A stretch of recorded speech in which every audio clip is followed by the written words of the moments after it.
We are joined by San Antonio Congressman Will Hurd. Will, good to see you this morning. Welcome back to the district. Thank you very much. Lots going on in Washington these days. You guys have been very busy. Let's begin with the biggie, and that is the Iran nuclear deal. If possible, can we set politics aside for a moment here? As a guy who worked for the CIA and had Mideast deployments, what do you think about this deal, and can Iran be trusted? Iran can't be trusted, and that's based on my 9 years of experience as an undercover officer in the CIA. I collected intelligence against the Iranian government, against their nuclear program. They're trying to build a nuclear weapon, and we can't trust them. There have been zero confidence-building measures, and to think that some of the elements of this deal, like we're going to allow the Iranians to have anywhere between 90 and 150 billion dollars out of international accounts that were frozen within the first 6 or 8 months of this deal, that's pretty outrageous. Can we even trust them to properly notify us of their uranium? I read a report this week that they disclosed all of a sudden they found a bunch of raw uranium, or otherwise known as yellow cake. Right. When we had a briefing by Secretary Kerry and a gentleman from the Directorate of National Intelligence. This is the President's senior intelligence advisor on Iran, and I've asked him, have the Iranians ever lied to or misled the IAEA? This is the UN nuclear watchdog. He said yes, on many occasions. They've been doing it for almost 3 decades, and to think they're going to change now is silly. Some in the administration have argued, though, this deal is better than no deal at all. I disagree with that. There's also this false narrative that if we don't do this deal, that means war. To me, if we don't do this deal, it means additional sanctions.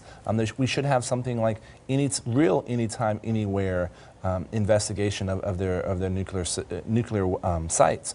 The Iranian military has already said on a number of occasions there's no way any Iranian military facility is getting inspected by IAEA inspectors. And that's not anytime, anywhere. That's something we should have. We don't do anything with their plutonium, which can also be used in nuclear weapons. And so there's many elements that would be involved in a better deal. Let's shift gears here and talk about Pope Francis's visit. Big deal for a lot of folks in the U.S., predominant Catholics, obviously. What's your take on Pope Francis's visit to the U.S.? I think this is an exciting time. He's coming to address Congress. This is the first time a Pope has ever addressed Congress. I'm sure he's going to have a lot of interesting things to say. He's in the United States for 6 days, spending time in D.C., New York, and Philadelphia. And so this is going to be a fun visit. Washington, D.C. is rolling out the red carpet for him, and I'm really looking forward to being in the chamber and hearing what the Pope has to say. And to another topic now, Planned Parenthood's been in the news quite a bit in the last few months.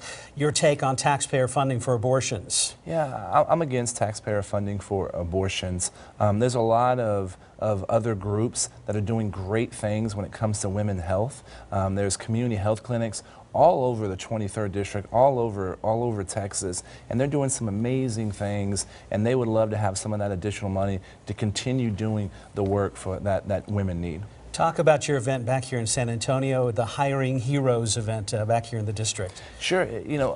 Taking care of our veterans is important, and the House has already passed a number of pieces of legislation on this. We're trying to educate folks on the opportunities, what you do when you hire a veteran.